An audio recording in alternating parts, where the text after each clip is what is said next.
Father, the Son, and the Holy Spirit. Amen. Almighty Father, we praise and thank you for this day. Watch over us as we go about our work and studies. Help us in every way so that we may become the children you want us to be. Amen. In the Father, the Son, and the Holy Spirit. Amen. Check muna ako ng attendance. Nathaniel, Present. Sian, Present. Lawrence, Present. Jerry Glenn, Present. Yana, Present. Judy Ann, Present. Ray. Okay, very good. Perfect attendance. So, para sa ating aralin, sino muna ang nais magbahagi ng kanilang naalala sa nakaraang aralin? Judy Ann? Kahapon po ay tinalakay natin ang kahalagahan ng pagiging matapat o honesty.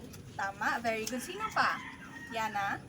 Tinatalakay din po natin ang tungkol sa magagandang asal. Tama, very good kayong dalawa. So, ano sa tingin nyo naman ang kahalagahan ng kabutihang asal? Pagkakaroon ng maraming kaibigan. Tama. Ray? Pagmano?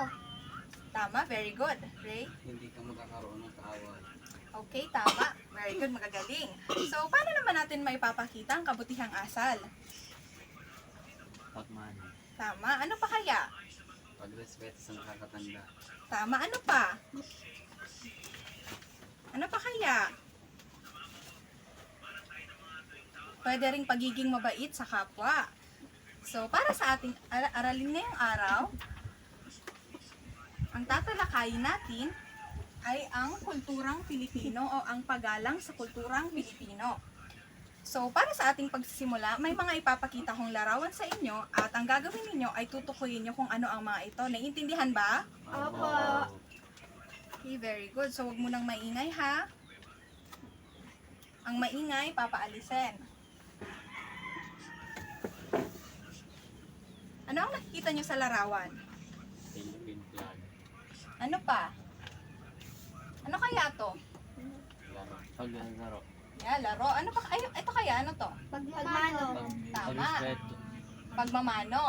Ito naman. Nagtatrabaho. Okay, uri ng trabaho or magtataho. Ito kaya? Ano to? Bahay ko. Bahay ko. Very good. Ito naman. Pagsasalo-salo. Pagtaksi. Ang pagkakaisa. Ito namang susunod na larawan. Anong nakikita ninyo? Pagmamalaki sa ating watawat. Tama. Ano pa? Ano pang suot niya? Barong. Yes, very good. Barong.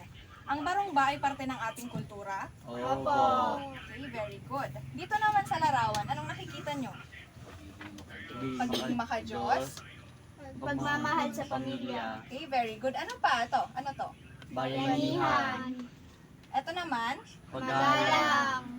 may kaparehas ba dito? Opo. Okay, very good. Ito naman, Lutong Pinoy. ano-anong mga lutong pinagkaangalam ninyo? Adobo. Ano pa? Hmm? Manok. Okay, adobong manok. Ito naman, Masayahin at Masayahin pagkakaibigan. masayahin ba kayo? Opo. Okay, buti naman. So, ang pagiging masayahin ay isa sa uri ng kultura ng mga Pilipino. So, ang mga nakapaskil sa unahan ay uri ng mga di material na kultura. So, mahalaga na maunawaan at malaman natin sila upang magkaroon tayo ng pagpapahalaga rito. Okay, wag mo nang maingay ha. So, uulitin ko ang tanong ko. Mahalaga ba ang mga ito sa ating buhay? Opo. Bakit kaya? Bakit mahalaga ang pagmamano? Dahil ito ay nagpapakita ng pagrespeto. Tama. Bakit naman mahalaga ang pagsisimba? Bakit mahalaga ang pagsisimba? Dahil sa pamaraan nito, napapakita ang pagiging makajos. Tama. So ngayon naman, ay may babasahin akong kwento sa inyo. Huwag maingay at makinig lang para maintindihan ang kwento. Ang pamagat ng kwento ay ang diwata sa karagatan. Sa isang nayon, ang mga tao ay masaya at masaganang namumuhay. Mapagpala ang kalikasan sa kanila. Ang pangunahing hanap buhay nila ay ang pangingisda. Sagana sa maraming isda ang karagatan. May isang diwatang nagbabantay at nag-aalaga sa mga isda at ito'y nalalaman ng mga taga-nayon. Ngunit may mga taong sakim. Ibig nilang makahuli ng maraming isda upang makarami ng salapi. Gumamit sila ng dinamita, kaya't labis na napinsala ang mga isda, pati ang maliliit ay namatay. Nagalit ang diwata sa kasakiman ng mga tao, kaya't mula noon ay wala nang nahuling isda ang mga tao. Naghirap at nagutom ang mga tao at naging pangit na din ang karagatan na dating sakdal ng ganda. Nagpulong ang mga taga-nayon at napagpasyahang humingi ng tawad sa diwatang nangangalaga sa karagatan. Nakiusap din silang ibalik ang dating ganda ng karagatan at gayon din ang mga isda. Nangako sila na hindi nagagamit ng anumang makakasira sa karagatan at mula noong humingi sila ng tawad sa kadiwata ay bumalik ang ganda ng karagatan at muling dumami ang mga isda. Naging magana ulit ang kabuhayan ng mga tao. So sino ngayon ang makakasabi sa akin ulit ng pamagat ng kwentong binasa ko? Ang diwata sa karagatan. Ano nga ulit? Ang diwata sa karagatan. Okay, tama. So, ang binasa ko ay isang uri ng kwentong bayan na isa ring uri ng or parte ng ating kulturang mga Pilipino. So, tinatawag naman ang kwentong bayan na mga material na kultura, kagaya ng alamat or mga epiko. Marami kayang makukuhang mga magagandang mensahe sa kwentong bayan. Opo. Katulad na lang dito. Ano kayang, sa binasa ko, anong magandang mensahe ang hinatid nito sa atin? Magbibigay si teacher ng halimbawa, ang pagiging sakim daw ay hindi mabuti sa ating buhay. Ano pa kaya? Kailangan pangalagaan ng ating karagatan. Tama. Pahahalagahan natin parati ang ating pinagkukunan ng pamumuhay o ang karagatan. Ngayon, para sa ating naiintindihan ba ang ating aralin? Opo. Ngayon naman ay magbibigay ako ng gawain. Shh, huwag maingay.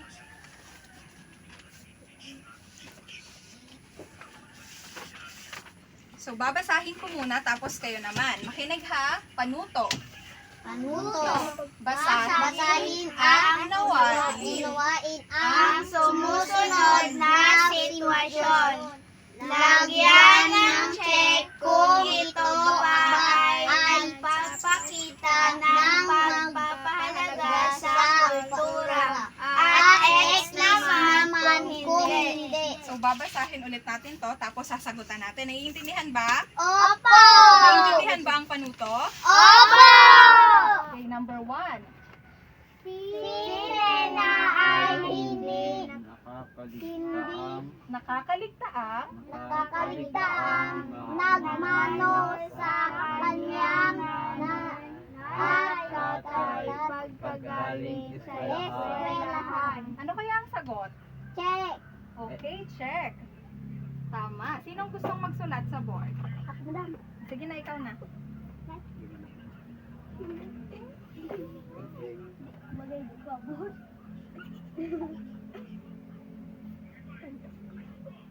Okay, very good. Okay na yan.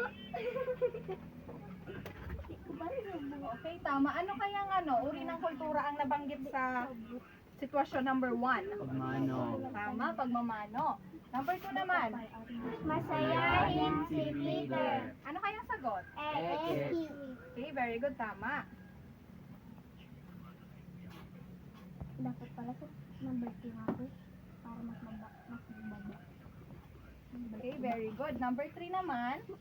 Si Elena ay mahilig magbasa ng comic at mga kwentong bayan dahil ito raw ay may magandang mensaheng hatid. Ano kayang sagot? Check! Very good, mga active.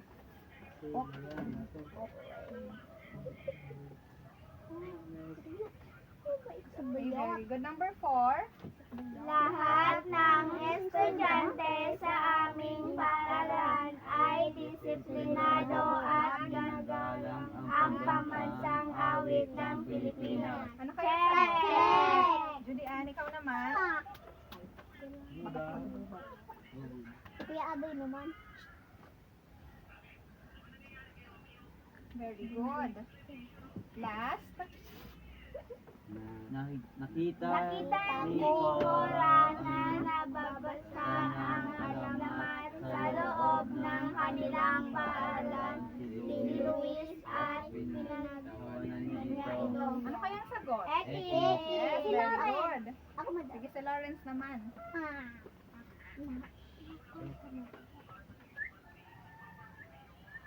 Okay, very good.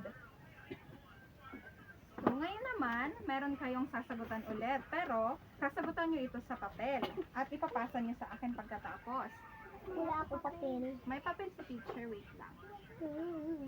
Ay, patay. Ekis, oh.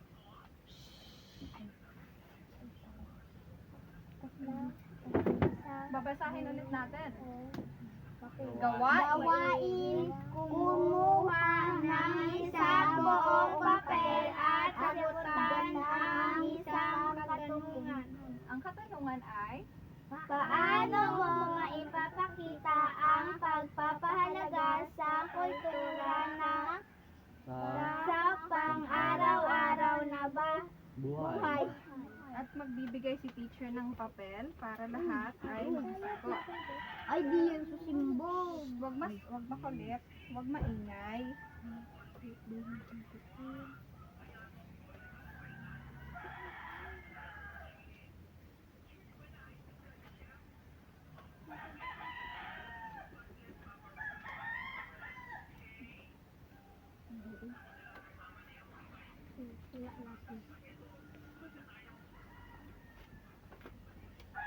Okay, simula ng pagsagot.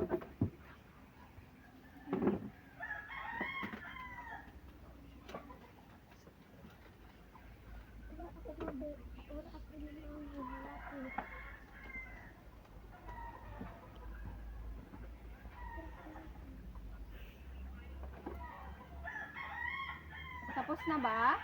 Opo. Okay, sige, pasa na.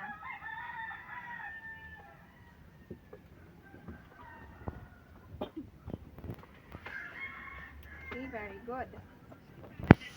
So, para sa ating huling aralin, or huling gagawin, ay meron kayong takdang aralin.